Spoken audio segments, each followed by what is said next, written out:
So welcome and good afternoon to our new economy shortcut, first shortcut this year, where we usually invite people, excellent people, brilliant people to present their new findings, books, whatever, which always touch upon new economic thinking, new ideas, and so on. And we're very happy to have both of you now.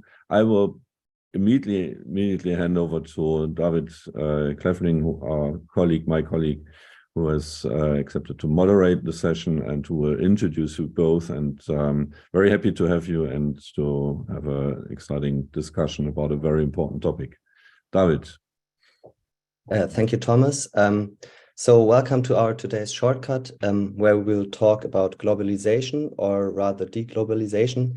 And we are very happy that we have here with us today Rana Foroohar and Holger Görg. Rana is global business columnist and associate editor of the Financial Times and works at CNN, also where she's the global economic analyst. She also is author of some great books about why the capital markets no longer support business and about big tech, and her newest book, Homecoming: The Path to Prosperity in a Post-Global World, which was published in October 22, will be the topic of today's discussion. And we are also very happy to welcome Holger Görg, who is president of the Kiel Institute for the World Economy, where he's also head of the research area International Trade and Investment. Moreover, he's a professor of international economics at the University of Kiel, as well as director of the Kiel Center for Globalization. So very happy that you are also here with us today. And so our topic, globalization or deglobalization, depending on from which angle we are looking at it, a very timely and salient topic, I would say. Just to maybe give one short example, the title of the World Economic Forum, an event standing for globalization, maybe like no other, which we are, by the way, directly competing with right now. Is cooperation in a fragmented world. And now I would suppose that in Davos, the term fragmented world is rather spoken with sadness, but maybe we could also use it with more happiness at the end of today's session, once that Rana has convinced us all that localism and regionalism is the way to go for a prosperous post-global world. And with this, I would just directly hand over to Rana for 10-15 minutes to present the main ideas of her book. Lovely. Well, thank you so much. It's really an honor and a pleasure to be here. And, if folks are smart, they'll be tuning into us rather than to tuning into what's happening in Davos, because I think this is where the action is. So let me just take a few minutes and kind of present my big picture view. My book, Homecoming, is in some ways the opposite of another book, Tom Friedman's book, The World is Flat, right, which came out in 2005. And that period between 2003 and 2007 was kind of the apex of what I would call old line neoliberal globalization. That was the period between 2003 and 2007 when global growth as a whole was fastest. Of course, a lot of debt and a lot of risk was also building up in the system, as we saw in 2008 with the subprime meltdown and everything that's happened since then with the great financial crisis, global recession, and over the last few years, of course, more disruptions, COVID, the war in Ukraine, et cetera. So I think we see now that the world is not flat, the world is bumpy, and it is fragmented. And that comes, as all market shifts do, as all really major economic shifts do, that comes with both challenge and opportunity. And I want to get into some of those things because they really are both there. Let me start by speaking a little bit more about neoliberal globalization and the last half century of the global economic paradigm. So when I use the term neoliberalism, which is used, I should say it's used in different ways sometimes, depending on which side of the Atlantic you're on, or whether you're talking about politics or economics. But I think of it as the IMF does. I think of it as a sort of an economic philosophy that espouses the idea that capital, goods, and labor can all travel equally seamlessly across borders, and that they will land where it is most productive, most sort of economically and socially productive for them to do so. Now, That was a great theory for a certain period of time, but there was always I think, a significant flaw in that theory, which is that capital was able to travel much faster across borders than either goods or people, right? And that's why the neoliberal paradigm of the last half century, which has really underpinned globalization as we've known it, that has led to more global growth being created than ever before. But it has also led to major in-country inequality. And you see the sharpest end of that stick, of course, in the Anglo-American world. In fact, I think that's because our form of capitalism is perhaps the most brutal. But you also see it in most OECD countries. In fact, all OECD countries to a certain extent. You see that growth in-country inequality. And to me, that dynamic has fueled the sort of political populism that we've seen in the US with the rise of Donald Trump, but also to a certain extent with the rise of Bernie Sanders on the left, or Elizabeth Warren in the UK with Brexit, and in continental Europe with certain kinds of rising nationalism and even fascism movements. So these are really some of the downsides, I think. And I'll just share one personal story from my book, because I think oftentimes in economics, we speak a lot about, 35,000 foot concepts and numbers, but economics is about people. And one of the driving interviews that I did for this book, which really helped me to understand how these trends are brought home, was with the late head of the AFL-CIO, Richard Trumka, who is he was the head of the largest labor union in America. He passed away a couple of years ago. Wonderful man. I went to talk to him about how globalization had played out on the labor side for the last 40 years, and in the last 20 years in particular. And I asked him about some of the globalization of trade that had happened in the last 20 years and how that really affected workers on the ground. And he said he had a very interesting conversation in the run-up to NAFTA, and also with the discussion in the US of China into WTO in 2001. And he told me that a Clintonian policymaker had come to talk to him, policymaker from the Clinton administration. And he said, some of this globalization of trade is really going to kill labor in the US, but also in most rich developed countries. How is this going to play out? And the leader said, the policymaker said, well, don't worry. It's going to hurt labor, but eventually all boats are going to rise. There's going to be a leveling out or a leveling up. These are terms you often hear when you hear about the global trade conversation. And eventually wages are going to equalize globally. And in the meantime, you're going to get a lot of cheap stuff, right? And he said, well, okay, but how long is this wage equalization going to take to play out? And the policymakers said 3 to 5 generations. And that to me is at the core of the problems that we are facing in the US and Europe in particular, but in many parts of the world, with populism, a stagnant economy, and the difficulty in squaring the two, because the global market is up here, Wall Street is here, and Main Street is here. And at some point, you have to start to connect those two things. Place matters. That's a very important part of my book. And it's something that's really starting to take off in economic circles now, the idea of place-based economics.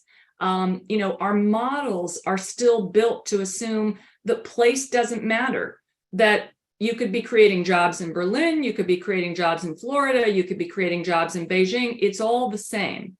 But place does matter, and economic fundamentals operate differently depending on the community or even the country that you're talking about. So I think we're beginning to see now, over the last few years, the fallacies in the old model. COVID, of course, has been sort of like a scrim that's been lifted up. And suddenly you see the vulnerabilities of a system built on cheap capital, coming from the US mostly to Asia, cheap labor that had been coming mostly from Asia into developed countries, and cheap energy that had been coming from Russia into Europe.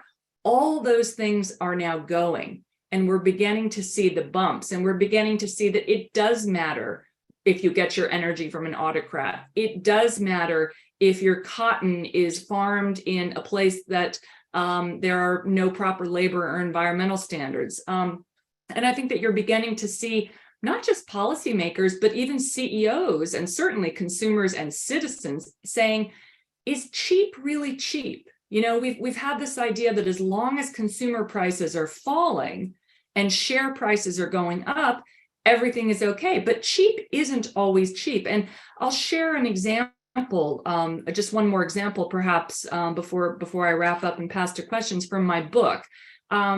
One of the areas of industry that I followed quite closely in the US during my reporting was the textile industry.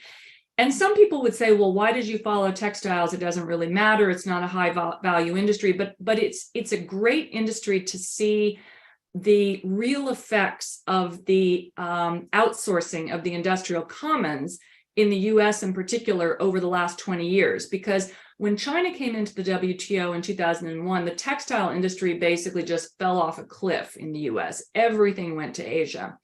Now, what was left was actually a very interesting, almost Darwinian case study in the kinds of businesses that are able to survive a sort of a really seismic economic event like that. And, you know, what I would say is that these businesses, which are mostly in the Carolinas, in the south of the US, they're almost Germanic in the way that they operate. They have a very, I don't want to say co-determination model because these are right to work states. Let's be clear, but there's a kind of a community-based model. It reminds me in some ways of the exporters that you might find in outside of Stuttgart, where you've got a real collaboration between business leaders, labor leaders, the community, and everybody is working very efficiently in order to keep as much business at home as possible. So COVID hits. Suddenly, we don't have any PPE in America. Why? Because we had spent the last 20 years buying 3-cent Chinese masks, which, by the way, 3 cents, the actual cost of raw materials to make a mask is about 6 cents. So that right there is dumping, which shows you that the construct of the WTO and of some of the international institutions that are meant to police trade issues is not working for the current paradigm. So you've got 3-cent masks. They are understandably now being kept home in China to cover the mouths of citizens in China during this pandemic. So suddenly the US is scrambling to try and figure out how to make masks. So these textile factories that were churning out t-shirts or underwear start turning on a dime and trying to make masks. The problem is that a mask in America costs about 30 cents to make because you're actually paying people a living wage. We have higher environmental standards, et cetera. So you've got this divide where you really begin to see that cheap isn't cheap, and there are major vulnerabilities during a pandemic to not being able to make crucial products at home. Now, the good news, and I'll end on the good news before I pass over the last 2 years or so, these producers, which again, I think really mirror much more a Germanic style approach to industry, have actually compressed through efficiency, through productivity, the cost of a US mask from 30 cents to 10 cents. So when you start to then say 10 cents versus 3 cents, or let's call it 6 cents in China, if you're actually pricing in the real cost of materials, there's not that much of a divide, in part because these producers are able to use highly productive workers that they are paying a living wage. They are using high-end, cutting-edge technology, actually technology often made in Germany and Switzerland, interestingly. And they're actually starting to grow jobs again in these communities. Now, I think that is the beginning, this paradigm I'm talking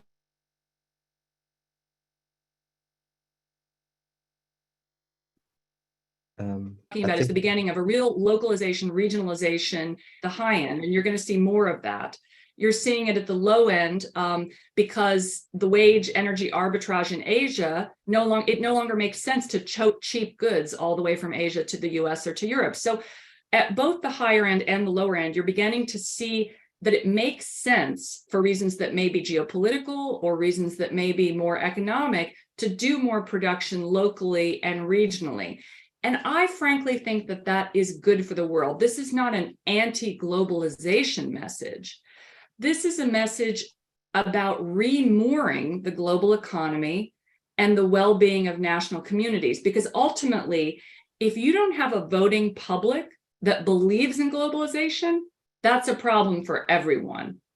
So let me stop there. I have a lot more that I could say, but I think that I've outlined some of the top line concepts, and maybe we can dive into some questions. Thank you very much, and I'm sure we will have enough time to discuss some more topics as well. And now I will directly hand over to Holger Görg for some comments, and I think you also have a slide. I have one slide, yes. So thanks, and Rana, thank you very much for presenting the book in a nutshell. I really, I very much agree with what you had to say. Now, I've been asked to comment on it for about 5 minutes or so, so that's what I'll try and do. And let me start just sharing this slide with everyone. Because of course, the kind of the message that is somewhere in this book, or at least how people might perceive the book, is that it's telling us that globalization is at an end. And I appreciate that that's not, I think, the message I got from the book, but nevertheless, there is a lot of talk about this. And as you also mentioned, David, in Davos, people are also talking about deglobalization. And I think to put this in context, just look at this graph. So this just chart, and we're going to I think you said it was the macro big picture, Rana, you also referred to it. But just to put everything into context, here is the big picture. So this just charts the development of annual exports, worldwide exports in the world from 1970 up to 2021 is the last year we have in the data. This is just very, very aggregate, run-of-the-mill World Bank data. And if we go back to the 1990s, there was about $6.1 trillion US being traded annually, and now we're at 24. So that's a growth of 300%, so a fourfold increase in trades. And this is annual trade, so all the goods that are being traded every year. And of course, there was a dip in 2021, that's Corona. There was a dip in 2008, but you see how quickly things recovered. And the WTO estimates that in 2022, we will have seen a 3.5, I think, percent increase in trade again. So can one call this deglobalization? I would say probably not. So that just put this in context. So we are living in a globalized world, and we will continue to live in a globalized world. Nevertheless, I think the points you make in your book are very, very well taken, and also the way you outlined it. As I said, there's a lot that I agree with. So I think what you rightly talk about is we do see a political backlash against globalization, and that's, as you said, that's because people realize that there are huge gains to be had from globalization, but they are not equally distributed. They are not equally distributed across the world, and they are certainly not equally distributed within countries. And we have the populist movements, we have Brexit, as you mentioned. So a lot of political events that at least partly can be explained by this unequal distribution of gains from globalization, so to speak. And what's perhaps more important this has been going on for 30 years, I'd say, at least. Think back to Ross Perot in the 1990s, who exactly put his finger into this. So the debate about this has been going on for a long time. I think what's new now is that in the last 2 years, we've had, or since 2020, we've had a multitude of crises which all hit globalization in various ways. And I think what we do see now is that businesses who are, after all, the engines of globalization, businesses are the ones that trade, at least most of the trade. And I think we see that they are reassessing their global supply chains. In the last 30 years, global supply chains, as you said, was just based on cost. What does it cost to produce a mask in China, as opposed to what does it cost to produce a mask in the US? And then, well, we go wherever it's cheaper, just based on these very simply calculated production costs. And I think there's now a realization after COVID, so a very real risk that your supply chains are actually disrupted, come to a complete standstill, that you can't produce for an uncertain time. The Russian invasion of Ukraine that really showed that relying on one particular trade partner for a very crucial good resource in your production process is not really a good thing, and certainly something that people haven't priced in, haven't costed into their equation. And I think we do see that now, the realization on the part of businesses that, hey, there's more than just the simple production cost. There is a risk to supply chains. We have to look very carefully at the route people have to go. We have to see how much that costs, how risky it is. We somehow have to price that in. And of course, we have to think about dependencies in terms of particular imports, but also in terms of particular exports. Do you really want to be dependent on one particular good from one particular market? And we do see this now. So does this mean less globalization to some extent for some products and firms that may be the solution? What do you do if your supply chain is too risky? Well, you shorten it and perhaps you produce everything in one particular localization. But what we also see is that for a lot of companies, the answer is diversification. So go to other countries that may or may not be closer to your home country to diversify. So Germany now imports gas, for example, from other countries than Russia, Qatar, African countries. So some of them are closer, some of them aren't. So what I'm trying to say here is that this is not necessarily also a stop to globalization, a dampener for some goods it may be, for others it mightn't be. And what I think is also very important, and I think you mentioned it in passing a little bit, is that I think we also come to realize that production cost is not the only thing. I mentioned shipping. Shipping does bring with it huge environmental costs that aren't really priced into the equation at the moment. And I think that's another realization that companies have, and that also consumers have. They look at, where are these things produced? How much pollution is related or embedded in this particular apple that I'm eating today? I have an apple from New Zealand. Is that really a good idea? Or should I take one from the local producer around the corner? So these are questions, and I think that's one aspect that I think will become more important and may perhaps be much more a driver towards local production, is the environmental aspect. So that's one point. One question I have is, you mentioned a lot of examples, and I also talk a lot of examples. Very, very good to visualize and really pinpoint the idea you have and be very, very clear about what's going on.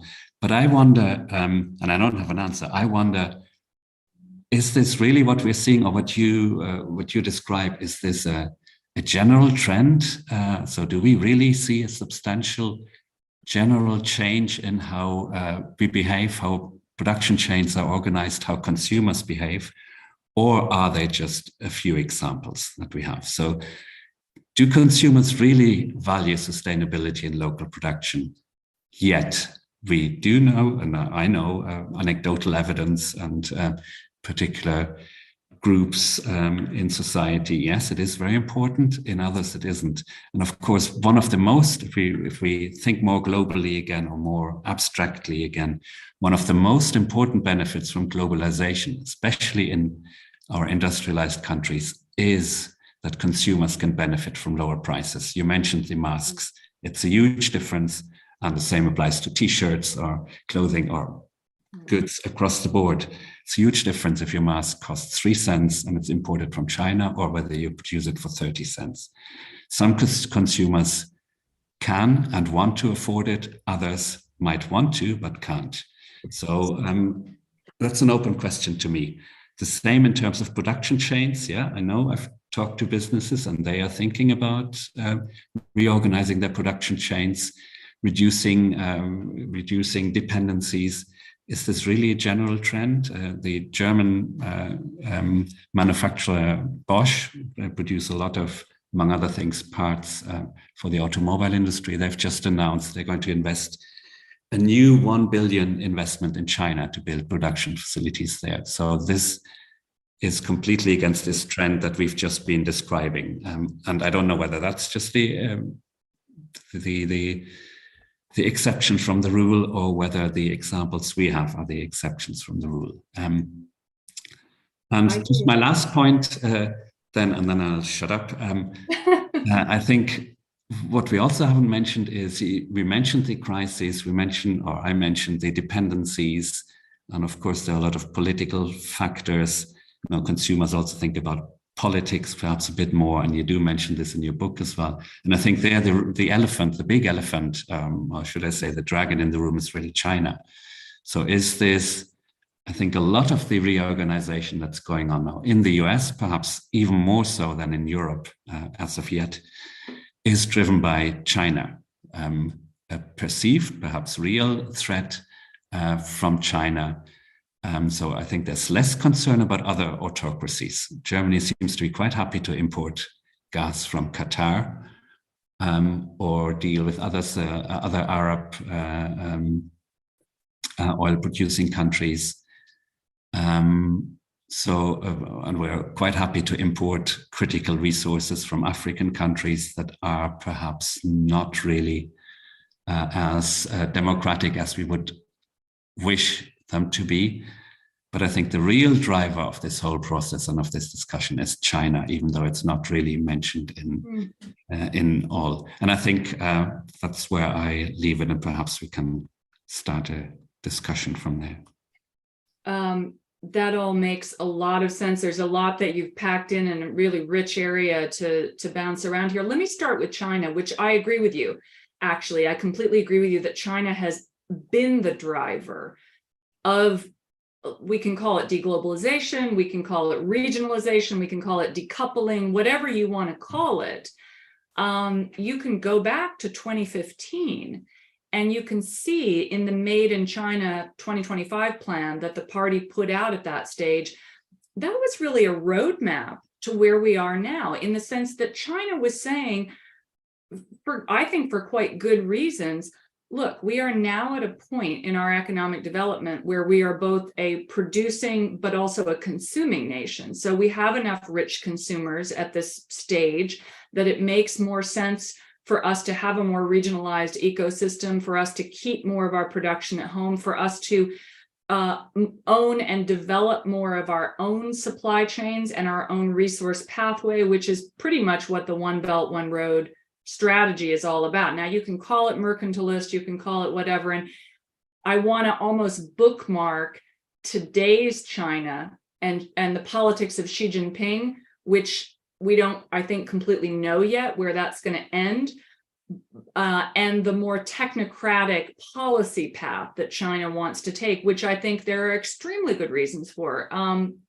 It makes sense environmentally, as you said, particularly in a world in which the US, Europe, and Asia, led by China, are all moving towards some kind of a price on carbon. It may not be one single official price on carbon, but there is a costing in now of the carbon load, which simply makes regionalized supply chains make a lot more sense, particularly in certain areas, low margin goods, heavy goods, things that require a lot of transport.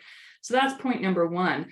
Point number two is that you started to have in the last, really even in the last 15 years or so, you started to see the wage capital energy arbitrage changing. And so Chinese wages were going up to such an extent that you were already beginning to see a lot of that very low margin labor going, as you point out, to other countries, not necessarily deglobalizing, but the rise of Vietnam is completely about higher wages in China or political disagreements with China.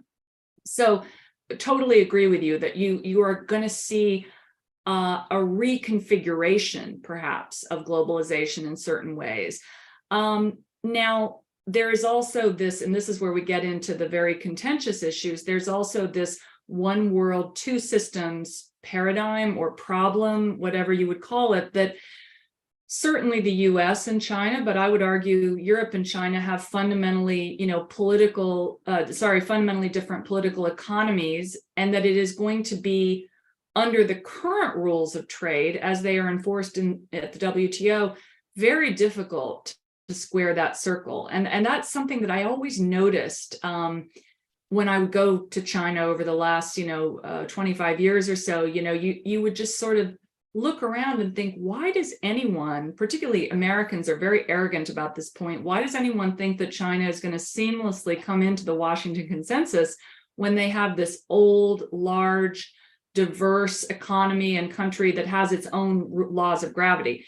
So I see very much a bipolar world, if not a tripolar world developing. And I would actually, Holger, ask your thoughts on this point, because something that US policymakers and CEOs are very worried about, have a big question mark about, is where Germany falls in this paradigm. Because as you point out, there may be areas, and I think you pointed out the Bosch factory, but there was also a big BASF announcement, I believe, about a new fat plant in China.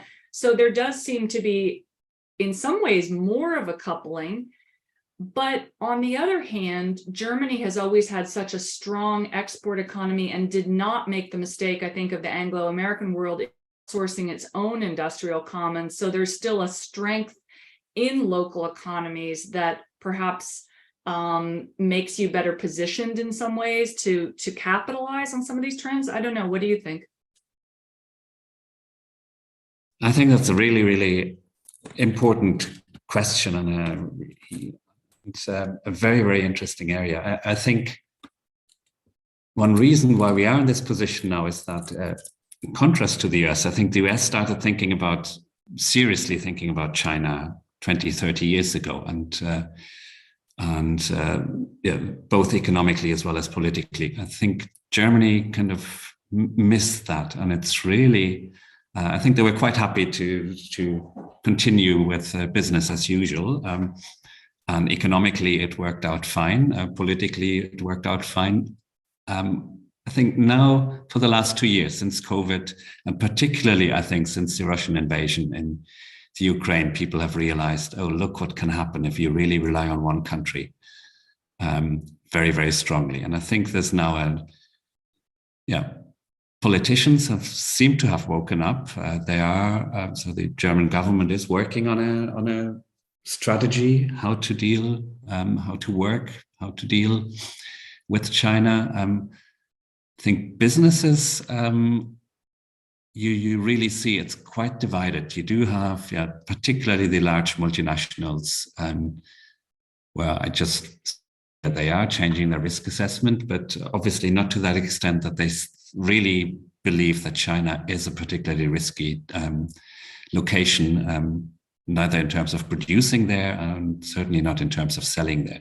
So I think on part of the German multinationals, in particular the car industry, that's very, very strong here. They seem to, they assess China still as one of their growth markets. That's where they have to invest. That's where they have to be present. I think the realization that politically it might be dangerous terrain to be it has not really that hasn't really fed through into their strategy, I think. It's going to be interesting to see how quickly it's going to be decided on how what Germany wants to do, and also then in what direction it will go. If I could maybe make one more point too that I think we haven't hit on yet, which is very important, is technological paradigms and how they're changing. And this is an important part of the globalization, deglobalization debate. I think it's going to be different depending on whether you're talking about traditional goods and services, whether you're talking about data, whether you're talking about capital. So certainly in traditional goods, we've seen a lot of shifts. And you had asked earlier, you'd made the point, sort of open question, are these anecdotes or is there actually a trend? And I'll give you one data point. The McKinsey Global Institute, which has done a lot of work on this topic, has a report showing that 92% of global multinationals are reconfiguring their supply chains in some way. That may mean localizing, that may mean regionalizing, that may mean diversifying. But so that shift is happening in traditional goods. In services, it's interesting. I see two competing trends, and it's kind of driven by COVID. COVID allowed a lot of work from home, right? And in some ways that supports, at least in the US, we're already seeing it supports local communities and regionalization because it allows you to live in a multitude of places now that you couldn't before. So you do see wealth that used to be concentrated on the coast starting to flow in different ways, more to the west, more to the south. At the same time, a CEO I spoke to about a year ago told me a very interesting thing. He said, people don't realize yet, if you can do a job in Tahoe, or if you can do it in, on a farm in the Catskills in upstate New York, you can do it in Bangalore. And so that's very interesting. You may begin to see a globalization trend of services and white collar jobs higher up the food chain, which I think has major political implications that we're only just beginning to deal with. And in fact, it's quite interesting. Countries like Philippines and India are starting to invest in things like accent stripping software. So, you or I could now call a service line and someone could sound like they're German, or they could sound like they're American. You can make this happen.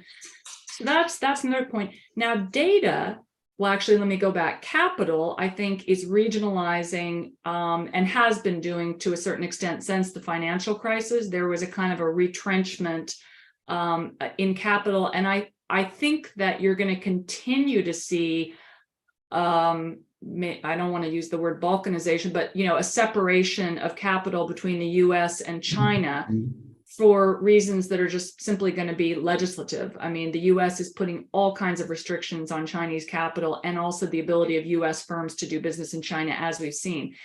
Data is the final frontier. And that's where I think it's going to be very interesting to see whether we end up in a bipolar world or a tripolar world, because China, of course, is a surveillance state. There's no assumption of privacy. You could argue that the US has a surveillance economy as well. It's just big tech that's in charge. Now, where Europe ends up here is very interesting to me. Is Europe going to pave a third way in data regulation, or is there going to be some sort of new OECD standard that is based on a coming together of best practices technologically from the US and best regulatory practices from Europe? I think that's a work in progress. So thank you for the very interesting discussion so far. I would just maybe come back to one point. If we assume that you are correct for now, that we really go into a more deglobalized world, and the graph that Holger showed doesn't speed up again as it did before, then my question would be, you have talked a lot from the perspective of consumption-led Anglo-American economy like the US or the UK, and about the costs of globalization there. How would you say, does it look differently for maybe taking a German perspective, more export-led economy, or also an economy in Southeast Asia, for example, Bangladesh? Yeah. How could they also profit or be part of a more prosperous post-global economy, if that's the case? So let me take that question in two parts. I'll speak about Germany and Europe, perhaps. Germany is such an interesting case to me, because if you look at traditional goods, in some ways, Germany has, a colleague of mine once wrote that it was the China of Europe. And by that, he meant that it was able to benefit from being on the euro, not having a higher price of goods that you might have if you're still on the Deutschmark, and being able to export a lot of affordable goods to regional trading partners. And you could say that is certainly the case. At the same time, I think we're about to go through a huge shift, and it's unclear to me, or let's say it's a work in progress, whether Germany and other continental European economies that are strong on exports like Italy, or to a certain extent France, are going to benefit. So let me explain. we are about to see, and we haven't talked too much about this, but a technological transformation that is going to take all the power of consumer technology, right, that's in our hand and put it into business. So the Internet of Things, highly localized technological advancement around things like manufacturing, 3D printing, additive manufacturing, all of that is coming into business. Now, when the first tech revolution happened in consumer tech, that was a US driven phenomenon, and US companies benefited mainly from that. This new technological revolution, Europe has a lot of skin in the game, right? Because you have major exporters that should and perhaps can own their own data, look for new ways to monetize that data, in some ways bring labor into that paradigm. There's a lot of talk in Europe about having unions become sort of data stewards in new ways that could result in a more equitable sharing of the pie. But that depends on antitrust rules curbing the big tech companies. So you already see battles, I think, happening in Germany between is Google Nest going to own all the data in a smart home, or is Bosch going to be able to own some of that data? Who is going to own that data? I think that these are huge questions that the trading system really isn't geared up to think about right now. So I think it could be an amazing moment for Europe, or if we get the regulation wrong and if we get the rules of the game wrong, it could be yet another way in which the major tech players in the US are able to kind of ring fence markets, which I'm concerned about. Going to the Asian example, certainly I think you're going to see small Southeast Asian nations that have the ability to take some of the manufacturing spillover from China benefiting. You may also see, we haven't talked about India, but I think India is a very interesting player in this new, more regionalized world.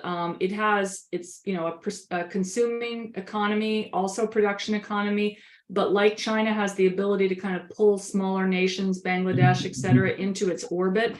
And you see, both from a policy standpoint, but also a company standpoint, a lot of entities in in India beginning to say, we want to focus more on the home market. You see Tata, for example, a big Indian industrial company, saying, we want to think more about India. We want to produce and consume here at home and think about localizing and regionalizing. So I see the same meta trends playing out, but we don't completely know how the details are going to go yet, I would say. Thank you. Maybe one question which was asked from the audience, from Carlotta Perez, directed at Holger Görg's remarks. And she writes that your remark that consumers benefit from lower prices, if that could lie behind the squeeze in wages in nominal terms, while top managers' incomes as well as dividends were growing at maximum speed. So how would you answer to that the squeeze in prices maybe come at the cost, or how they should be balanced with leading to high inequalities also within industrialized countries? That's a tricky issue. I think the kind of type of inequality we talked about, and Rana talks about in her book, is not necessarily just the inequality between the top CEOs and the average earner, but that you have even among the normal employees, that you have some that see their wages increase quite substantially, but not exorbitantly. And others that don't. So you see that in factories where, say, the production workers are either completely outsourced, lose their job, have to take employment in some other company if they find employment at all, or we have to rely on unemployment benefit. Whereas others, generally the more high-skilled supervisors, the R&D technicians, engineers, researchers, that they see their incomes increase. So I think that's certainly something that we do see. Now, I think the CEO pay is a very, very contentious topic. And I'm not sure I have an answer to that either. I think, how do you justify these exorbitant salaries? Of course, there's a big issue of taking responsibility for decisions that potentially affect thousands of workers. That should be remunerated, probably. So there are arguments why, of course, CEOs, top managers should have higher salaries than the average earner. Whether we've gone a bit too far, and of course that's fueled by globalization. You have now a global market for talent. It's not just a US manager that can work in the US or a German manager being able to work in Germany and being restricted to that labor market. But now we have a worldwide labor market, certainly for that type of talent. And that, of course, means, there's more demand for these types of skills. And that means the companies are willing to pay these CEOs more for their specific type of skill. So I think, as I said, it's a very, very important issue, and one that certainly is due to globalization. To pick up another question from the audience, question may be directed at both of you. So the question is, we talked about risks and also transaction costs not really being priced in yet in our globalized economy. And the question would be, so how much of this pricing in or onshoring or deglobalization or whatever you want to call it would be attributed, you think, to corporate strategy, so or economic decisions basically by agents, and how much would be maybe associated rather with political decisions? I mean, talked about block building or also anti-WTO policies such. So how would you think about that? That is a deep question, actually. Let me take it from a U.S. perspective, because I know the workings of government thinking around this best. There's been a lot of conflict, I would say, around the Inflation Reduction Act in the U.S., which is the U.S. domestic policy. It's sort of, politically named inflation reduction, which is is funny because it's really about encouraging the climate transition via subsidies around things like electric vehicles and certain kinds of infrastructure and energy shifts, which, let's be honest, are going to be inflationary to a certain extent in the short to medium term. Now, of course, longer term, it's wildly deflationary to make the transition to a cleaner, greener economy. You knock out huge amounts of fossil fuel costs. You increase technological productivity, which is going to be deflationary. But government policy, I would say, in this case, is driving a shift that will be somewhat inflationary in the short to midterm, which makes me worried, frankly, politically.